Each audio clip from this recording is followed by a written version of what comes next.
in 2017 and 2018. We're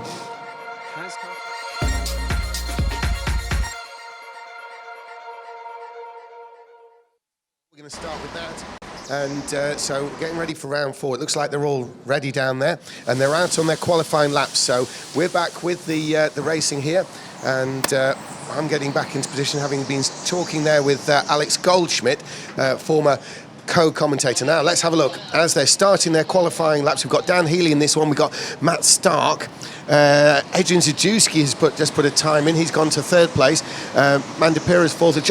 Josh Nye is up into 4th now. We saw him putting a great performance earlier. Logan Sune's 5th, and he's been pushed down. Matt Barsh, who we talked to earlier, has been pushed down again by James Martin. James Martin goes to 3rd. Incredible. Where's Johan Medart? He's only 6th. Johan Medart is only 6th. Harvey Bull has come through to 5th place. Incredible run there by Harvey Bull. But it is Dan Healy who's qualified on the pole. The last one out there has qualified on the pole. Dan Healy, an incredible performance there to put himself on the pole position for the start of this race.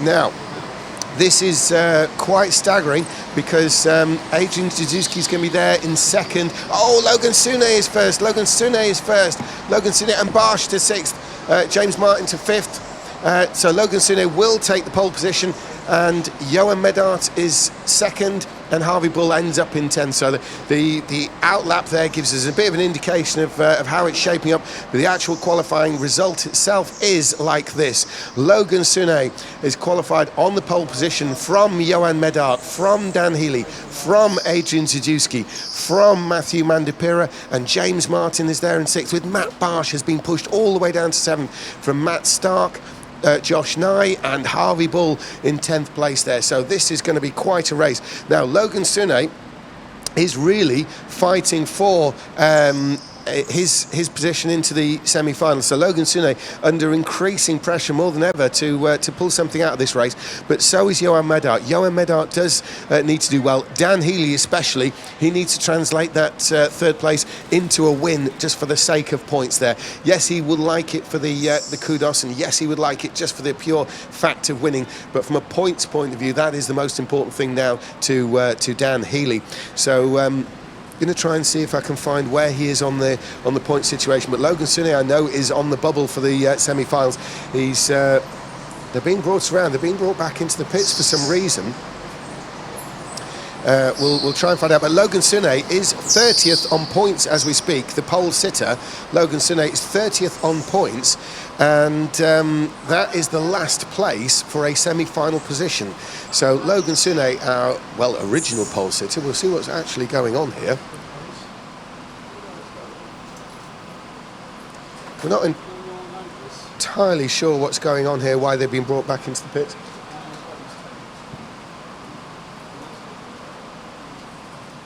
So, yeah, we're not sure what's going on, but they've all been brought back into the pits. Maybe there's a timing issue. So, yes, the marshals are looking at something on screen there, and maybe an issue with the track, and they wanted to get the carts off. Maybe there's been some form of leak. Now, there's Phil Stanley in the grey jacket. He's the one in charge here at Formula Fast, and he's directing operations down there, and the marshals are clearly aware of something that's down there in the corner on the course. This corner is the one that's the end of the very fast back straight, and it's an important one. It's the one where we saw the pass and pass back between Ruben Boutens and Selena Balnega earlier yesterday. So it is a very important corner on the track. There's clearly some moisture down there, as if something spilt from a kart. The karts, of course, have been fueled in the break there while the track was being changed back to the standard format. We've been running on the revised format just to spice things up a little bit for 2 rounds, back to the standard format with the fabled snail section. First time I look in the ceiling, it makes me wonder if maybe there's something coming through the roof, because obviously not assuming it's fueled from a kart. The karts have been fueled. Apparently there was a patch on the track on the last qualifying session, as Grootin pointed out, so it could perhaps be related to that. A patch? A patch of moisture. A patch of moisture. Do like we know some sort of non-alcoholic liquid? Well, it clearly wasn't any of the production team involved in that then. So the patch is being investigated. Whether that's a patch from it's in the braking area by the looks of it. They're sending a cart out. The organiser actually got one of the mechanics in a cart. He's obviously going to arrive at speed at the fabled patch. So he's in the Snell section now, and the marshals are standing off the course. They probably want to see what happens when he gets down there. There's Phil Stanley in the grey jacket. So Phil Stanley very much involved there in the situation with this mystical patch that's appeared on the track. It's mystical now. Yes, That's mystical. incredible. What else can we assign to this patch? I don't know, but it's mystical on the basis we don't quite know what it is. Well, I'm assuming that's not the marshal having spun on the patch. I think he's just actually effectively handbrake turned it. So he's going to have another look at it. He's going the wrong way. This is highly unorthodox. Or is that the new layout? Well, it could be a new layout, but he's a track marshal, so he's well entitled to do what he likes.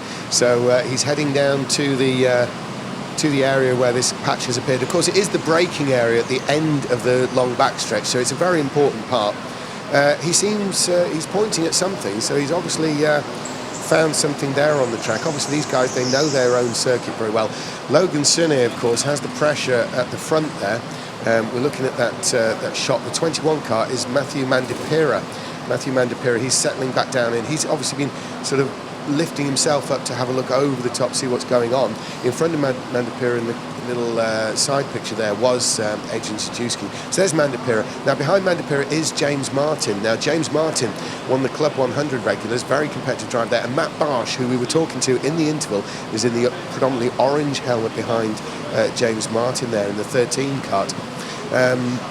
Obviously Logan Sune, who I was talking about at the head of this queue, he's really on the bubble, because to make a place in the semi-final you need to be in the top 30 of point scorers out of the 100, and Logan Sune is exactly in position 30 as we speak.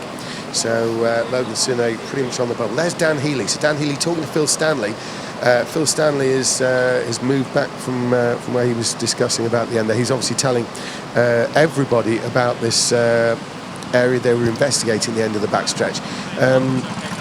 It's probable that they're going to do their best to make sure that the track is as clean, but they are making people aware of what that was all about. We'll see what happens. Of course, they're not going to start from the pit lane, if you like. So they will actually arrive there, and they will be able to get to see it. It's not like the first time they're going to hit this area at the end of the backstretch, this fabled patch. That they will be. They won't hit it first time under race conditions on that one. They will actually have to drive over it first, whatever happens. Okay, I've got the skinny. I've got the lowdown. So the staff are just warning the drivers. There has been a drip that has come onto the track to form the mystical, magical patch of moisture. They've cleaned up what they found, acknowledged that it was a bit slippy in qualifying, but what they're saying to people is just look out for it. We don't think it's going to be a problem, just be aware. That's a very good approach towards the whole event, actually, isn't it? And life, James, and life. Yes, so we're getting very mystical now. We've got a magical, mystical patch, and we're now relating it to life.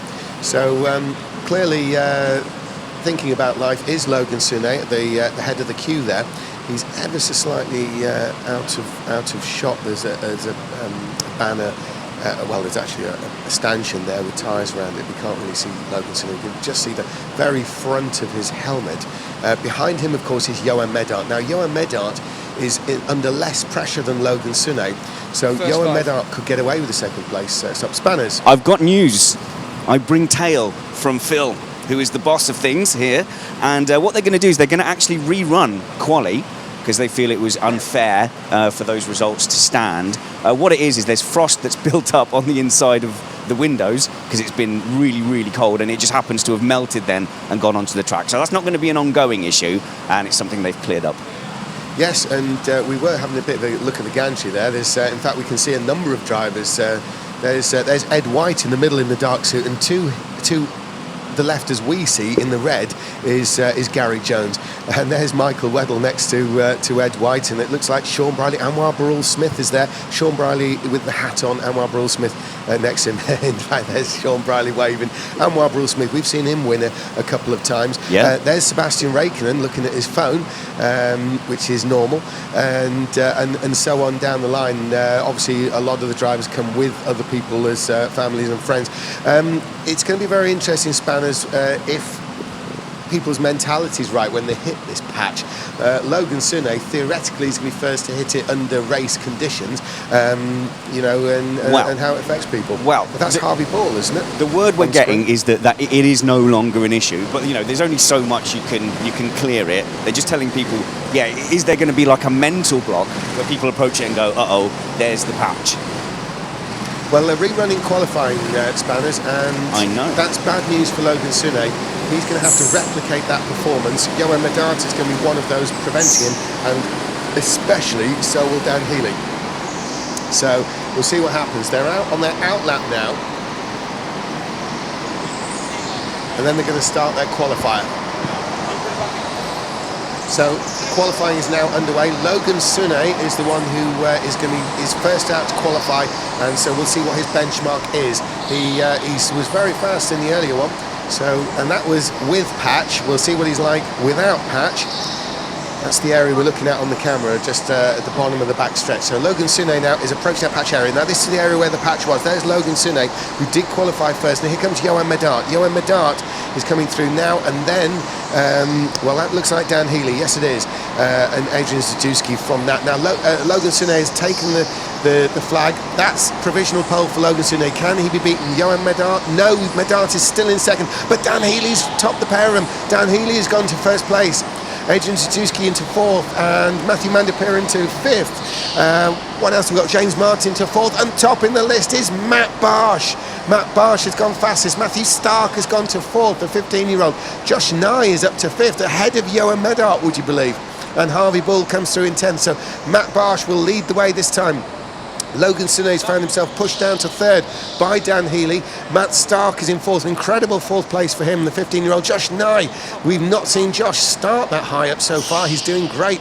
Johan Medart, that's a good measure of how well Josh Nye is doing. Johan Medart was going to be starting second originally, but now he's starting sixth. James Martin seventh, Mandipira, Zajewski and Bull. So the big losers there, Spanners, are definitely Sune and definitely Medart. See, if you're Sune, how do you treat this? You know, do you treat it as a pole position lost, or do you treat it as a good third position in a really strong field? It's very difficult not to see it as a loss, not to go on tilt and then be like desperate to make up for that loss. You know what, Spanners? It's like the glass half full, half empty argument, isn't it? Whatever happens, it's half. It's half, James. And that's where Logan Sune is. He's third. Whether it's good, bad, or whatever, he's third. Meantime, here comes Barsh. Barsh is taking him real slow round. He's got Dan Healy on his tail. He accelerates away. Barsh makes the start. The start is good. And they're heading for the snail section now. They've reverted to the original track for this fourth round. That'll be the format as well of track layout for the semi-finals and the final, which will follow this. So here we come with Matt Barsh. He's got a huge lead. He's heading around the outside onto that back stretch. Matt Barsh leads away down the back stretch. The first time under race conditions onto the fabled patch. And it's all good. There's Logan Sune still in third. There's no problems for anybody. I think the patch has disappeared now. The marshals have sorted that out. And Matt Barsh leads the way from Dan Healy. Logan Sune is in a very strong third. And there is Stark in fourth. What do we think of Stark, Spanners? Well, at the moment, he's obviously he's holding up, and he's probably going to end up creating that gap. But it's fantastic to see him up there. And maybe Johan Medart will consider himself with a bit of a Stephen King situation from the previous race he was in. And will we see Medart sort of, he doesn't really know Stark, he doesn't know what to expect. Will he pit out of this or will he stay running? We'll find out in a second, because here comes Matt Barsh. And here is Dan Healy. Now Dan Healy is starting to apply the pressure. Johan Medart does not pit, but somebody else has. Yeah, pit from near the tail of the field. That's Josh Nye there. Good qualifying. He's looking strong. He wants to give himself some clean air. And actually, I'm not discounting him from moving up the field from this. Now, I wonder why Josh Nye pitted from that fifth place there. Yeah, I don't think he was fifth. I think he was a little bit further back than that. Sorry, a bit further back, was he? It might have been previous that I'm thinking of. Yeah, it's paying more attention to the front, I guess. Talking of the front, here comes Matt Barsh, and what a view there. Medart was trying to move on that camera turn there, the crane turn, and crane corner. Yeah, crane corner. And they moved to the snail section, and it's still, there's the three leaders, but here comes Stark. He's fighting a rearguard action against Johan Medart, and what a rearguard action it is. And the lead is still Barsh, who's coming on the backstretch now. This is the backstretch. There's Barsh, there's Healy, there is Sune. into that turn there. Matt Barsh leaning out, the Polish driver. He's a regular in the Polish Championship. He's been a regular here at the BRKC. We've seen him win before, and we might well see him win in this race. Johan Medart is still behind Stark, and it's backing up a bit behind Stark. There's someone in the... No, it was just a late turn. I'm looking out the window, Spanners. It looked like someone hadn't made the corner. But there's Matt Barsh, there is Dan Healy, and there is Logan Sune. Now, it's backing up a little bit behind Stark. Will Medart see this as the time to come into the pits and yeah, pit I mean, himself away? that gap really is opening up now. Unless he can make a move stick, I think he has made a move stick into that big hairpin. Great move from Medart. That was decisive.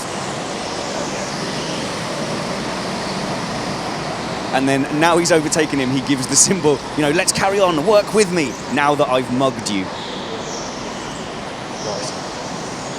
Interesting to see Barsh in that lead group, really on this final hairpin, like hammering the apex every time, giving a good strong hit on it, using every single inch of the track. But I have to say, I'm impressed with Songe and his attitude here. He has seen it as a glass is twice as big as it needs to be situation, and he hasn't tried to just, you know, desperately win back the pole that got taken away from him.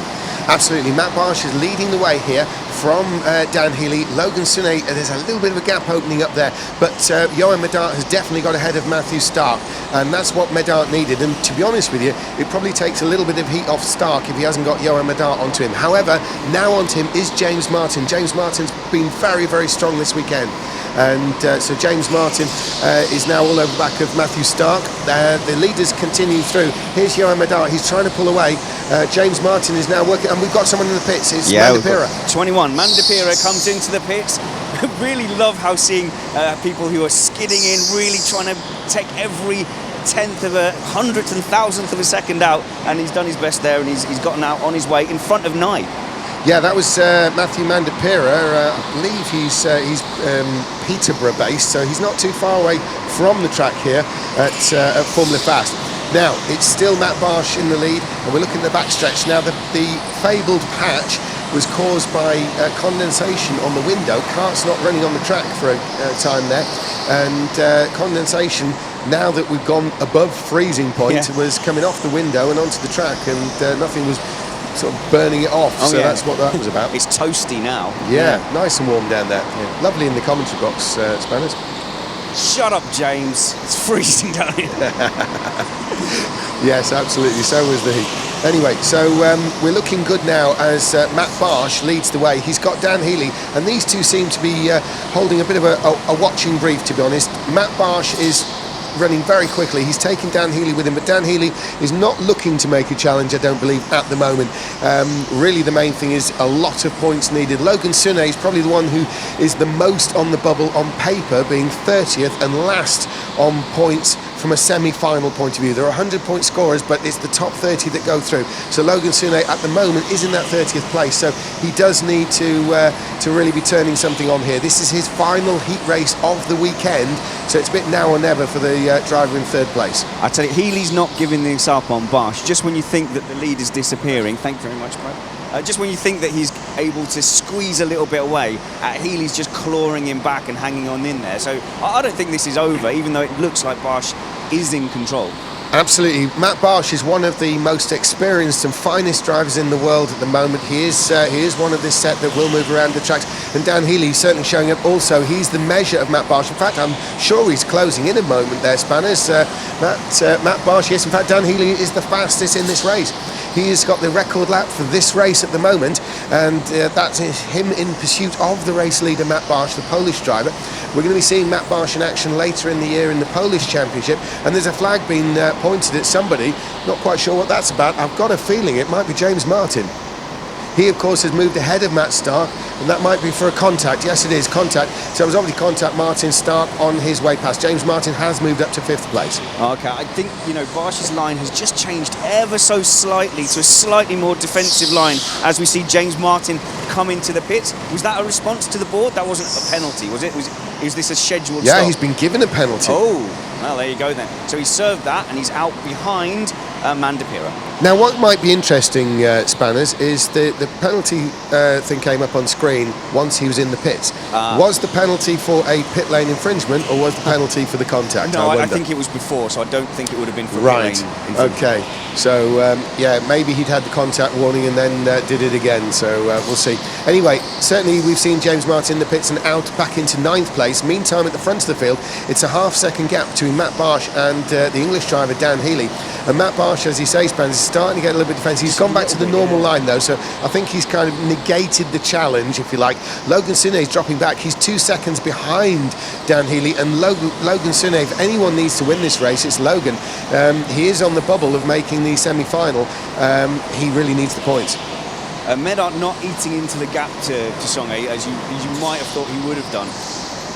Yeah, it's a 3.5 second gap at the moment for Medard. He's still got Stark behind him in 5th place.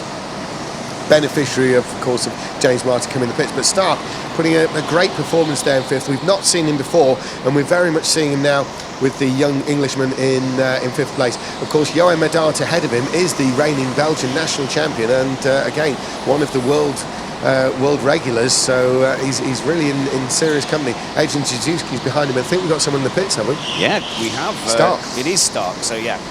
He's going to find himself out of sequence and hopefully get out in front of 21 Mandipira would have been the aim, and he is going to just about manage that, but Mandipira is going to have some momentum. He's got a huge amount of momentum, and this is the layout, the momentum counts, and it's carried him past. Mandipira has passed Stark. Matthew Mandipira has passed his namesake, Matthew Stark, and that is 4th position. However, I don't believe Mandipira has been in the pits yet, has he? Yes, he has. So that's really is a place for Mandipira. Big jump there, but we've got a drive-through penalty for Matthew Stark. Did he blow the pits, Spanners? Because there's a drive-through penalty for Stark. Well, no, it's Mandipira's come in again, I think. No, it's Stark come in. Right. Oh, yes, you're right. You're absolutely right. I apologise, Stark. So that's put him in with the leaders. I don't know if he's going to make any effort to get out of the way, but Barsh has had to go round the outside, and that's affected Healy more than Barsh. Yes, it has. Healy's making a move. We're seeing on screen there, Healy made a move down the inside of Stark, so he's lost a fraction, but it could have been a whole lot worse. As Stark came out of the pits, obviously, Matt Barsh had momentum on him, past him going into the snail, and in the middle of the snail, Dan Healy was able to put a move to keep the distance, but it has maybe hurt Healy a little bit, not very much. It could have been a lot worse. I think Matt Barsh was hoping to make it worse with Stark being in between the two of them, but so it's not worked out for Barsh as such, but it's definitely worked out for Healy because he could have had Stark between the two, and that would have hurt his race quite a lot. But Dan Healy definitely looking to make up points in this race and trying to hang on in there for a place in the semi-final. Well, the dynamic of the pit stops has changed, hasn't it? Because you didn't want to be the guy pitting first out of the group, because if you were level, the guy coming out of the pit second had the advantage on the inside. I think that's changed somewhat. Yeah, we're getting a close-up on Dan Healy, and yeah, I think you're right. What's happened is there's been Conor Marsh opened the door to the early pit stops yesterday, didn't he? But very few people have actually been able to pull it off properly. And so that kind of trend, if you like, seemed to have backed off this morning. Those who pitted early don't seem to have got quite the result they were looking for. Johan Medard, it has to be said, was fairly lucky himself that it worked out for him with the troubles for Stephen King. It nearly failed on him, so we're seeing people staying out quite a long time. We've had people in the pits who are running at the tail of the field, but none of the established front runners, that's Barsh, Healy, Sune and Medard, Zajewski, have been anywhere near the pits in this race, nor look likely. So just to clarify from my head more than anything, Stark was a lap down when he came out of the pits there, so he's still a lap down on the leaders. Yeah, because of that double stop, really, isn't it? Oh, a bold move down the inside there by James Martin. I think that's optimistic, to be honest, onto Mandipira. I would be surprised if some kind of board didn't come out, and yes, there's some kind of flag coming out. I think this could be serious. Yeah, that's right. It's well, we'll see what they come up with. There's probably been more intervention into this race. I mean, when it comes to the messages, they're quite thick and fast with drive-through penalties, penalty, contact warning, all sorts going on in this one. So it doesn't look that overly dramatic, but it's all happening from an organisation point of view in this race. Meantime, there's Matt Barsh, there's Dan Healy, and there's Stark, and then Logan Sune. So Logan Sune hasn't been able to pass Stark, who we know is a lap down because of the double pit stop, because of his penalty. So Logan Sune is actually dropping away from the leaders a bit, really. This is not what the Belgian needs. He is fighting for a place in the semi-finals, period. If he finishes third, yes, it's points, but that means he needs slightly iffy results for other people. If he can get to the front and win this race, that puts him a bit more in control of his own destiny. Spanners, Logan Sune's pit stop's going to be pretty crucial here, isn't it? Why do you say that, James? I mean, he's sort of on his own. Is it more about where it pops him back out? Well, I think what I'm thinking is that he needs to make up some time with those leaders. It's more about what his point score is, and his only worthy point score is going to come from a win, I believe. Otherwise, he's on the bubble points-wise. He's 30th out of the 30 people who could get into the semi-final. So Logan Sune, the pressure is on to maximise everything. Because bear in mind, when it comes to a final position... Oh, contact, sorry. It's Martin again, who's in the wars, and I don't think the marshals are going to look too favourably on that. No, well, James Martin might be well on his way to another visit to the pits. We'll see what happens, but certainly, you see, with the semi-finals being the right to continue scoring, it's not like top three, it's not like race yourself the front of the semi-final, you're in the final. Logan Sune needs those points, not just for the semi-final point of view, but for any intention he had of a final result here. Well, Van Pamelen's already bagsied one of the semi-final race wins, so that's one of the wins gone. Yeah, I mean, talk about optimism of youth. That's he really is feeling confident, isn't he, Guillermo Van Pamelen? And he already figures he's going to win his semi-final. That's a lot of points, of course. Talking of somebody who could be right up there in the semi-finals, Matt Barsh, leader here, and Dan Healy. I'm going to try and see where we're at points-wise with Dan Healy, because I don't think he's doing too badly, but I could imagine he must be another one of those who's on the bubble for a semi-final place. He's capable of doing it. It's just whether the points stack up enough to stick him in there. We've got Harvey Bull in the pits here. I think he's not going to be interfering with Songe, which is going to be good news, but he is neck and neck there with Matthew Stark. Yeah, it's Stark again now. Stark's been in the thick of this race in a variety of ways, and now Harvey Bull is right in front of him, so Stark's going to try and put the pass on him. It is for position, I believe, although Stark actually is probably a lap down. Yes, he's a lap down, but I've got a feeling that might actually be for position anyway. Right, let's see what's happening. Matt Barsh comes through. Now we're looking from the crane camera corner, crossing the line. And there's the finish line there. Here comes Logan Sune next, and we've moved over to the snail section. There's Matt Barsh, the leader, and there's Dan Healy. That's close first and second. Now there's a bit of a gap to Sune. Further back, that's Manda Pira, but here comes Matt Barsh. There is Dan Healy, and where is Logan Sune? He's quite far behind them, you know. It's more than 4 seconds. There's Barsh, there's Healy, and what's the gap to Sune? Third. Because he really is somebody who needs to make up that gap. I'll Mississippi it for you, if you want. Oh, here comes Matt Barsh. He's coming to the pits now for his pit stop, which releases Healy. I do feel a bit sorry for Healy as Barsh is doing his stop, because that momentum and pressure that Healy was putting on kind of dissipated when they got tangled up with the back marker. Barsh is on his way with a good pit stop, and following him in is Johan Medart. And remember that Medart earned the right to use this pit stop later by that decisive pass early on in the race. Absolutely, it was very decisive indeed. Now, what's interesting, though, is Matt Barsh, the people he's come out behind, he's not in contact with them yet, but it's the very much battling side by side Harvey Bull and Matthew Stark. Yes. Now, obviously, blue flags are going to be involved in this because they are a lap down, so that might help him, but anything is going to cost him time, and you can't give away time to anybody like Dan Healy. Yeah, so he's probably got about 3/10 on Dan Healy overall, and you can definitely lose that with the back markers. But that's the thing, that battle ahead of him is a new battle, and they're right in the thick of it. Sorry to interrupt there, Spanners, but we've come into that battle now. They had a big moment in the snail area, and that battle's opened up. So as Matt Barsh catches it, Harvey Bull is pulled away from Matthew Stark. So we'll see what happens. Someone in the pits. Songe from third place is pitting. It all goes smoothly, and he should be coming out on his own. He is going to have Zaleski behind him, but he's well clear. Yes, he is. And now Matt Barsh has caught the battling pair ahead, but Stark seems to have caught back up with Harvey Bull. So this could yet be a problem. No, Stark moves out of the way. Matt Barsh has got through immediately on Matthew Stark. Stark, ever the sportsman, has moved aside for Matt Barsh, race leader. It's a big one. It's Dan Healy coming in to see if he can do anything to make inroads, but there's back markers involved as well. This is going to be chaos as they come out and go into the snail section. Dan Healy's ahead.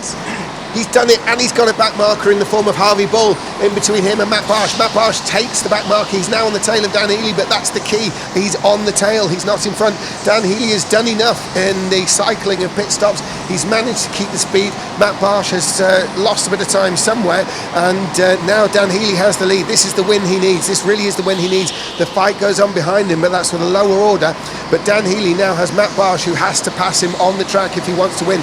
There's just under 3 minutes to go for this race before we get the last lap board, and it is Dan Healy who's now taken over the lead. We're looking on screen at Dan Healy being chased down by the Polish driver Matt Barsh. Both of these drivers well capable of winning this race. Logan Sune still in third. Well, that's it. Matt Barsh blinked first, and that brought him out into that, behind that traffic, whereas Dan Healy left it long enough to be ahead of that traffic. So I guess, you know, that's where being able to read the timings, maybe having someone on the pit wall to help you. He's from the Bantam Harstead, isn't he? So maybe his team have helped him there. It will be interesting to find out. They are, but then that team, to be fair, isn't noted for their strategic analysis. How dare you, yes, they James. might bench race, but they'll be bar racing. They'll be the front running team in the bar rather than the front running team with the calculator. That is slander, but also true. Absolutely. It's so they'll have probably had a wonderful Saturday night, but the discussion probably won't have been how are we going to get Dan Healy to the front of this race in the morning.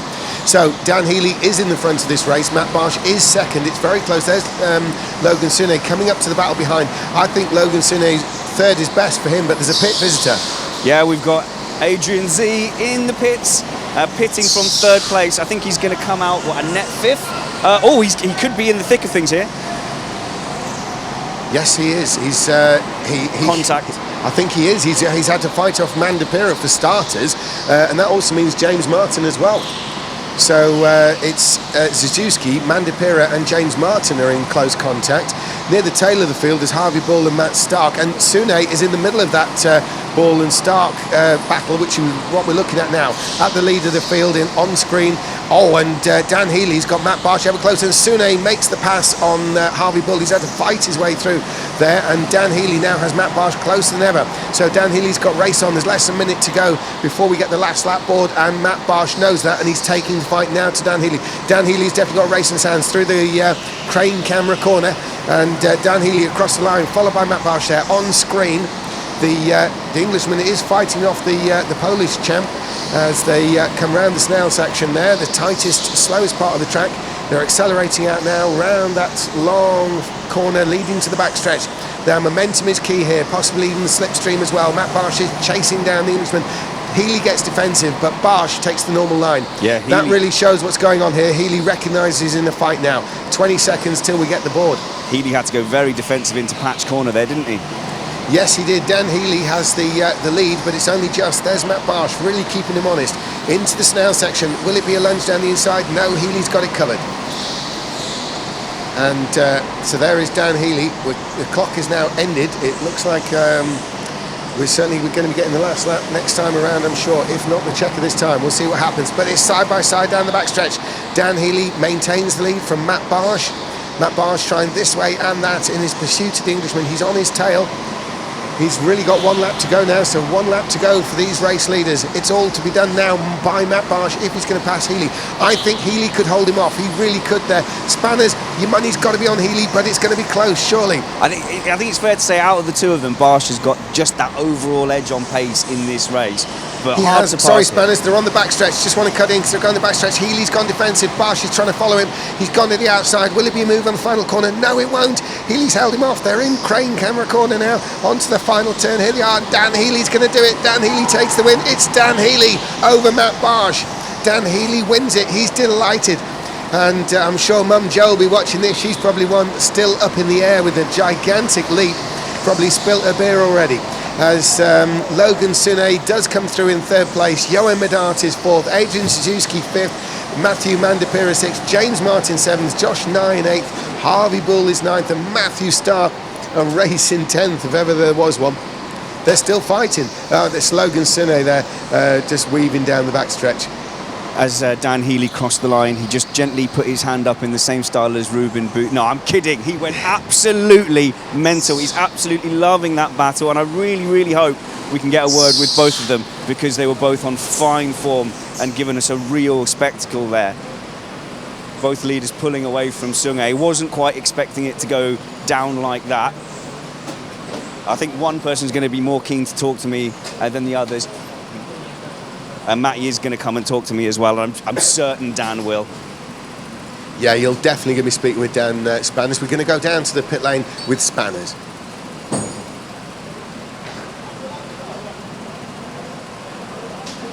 Yes, I have a camera pointing at my face, which means it's time to talk to people in the pit lane. We're going to speak to Matty Barsh, who has said he's going to come over and chat. He's going to be very disappointed with that. For long periods of that race, he was really controlling it out the front. They were trading lap times, Dan Healy and Matty Barsh. You just felt that Barsh had the edge, and then the clock was ticking down. With neither of them having made a pit stop, the race starts to dictate to you. And in the end, that was it. It was Barsh blinked first. He was behind that queue of back markers, whereas Dan Healy was ahead. And I know he's not going to be... In fact, I don't think I've seen Barsh without a smile. And we'll see what happens. This is the first time. I bet there's still one underneath his balaclava there. So we'll see him come over. Understandably, after a race like that, you're going to be a little bit emotional.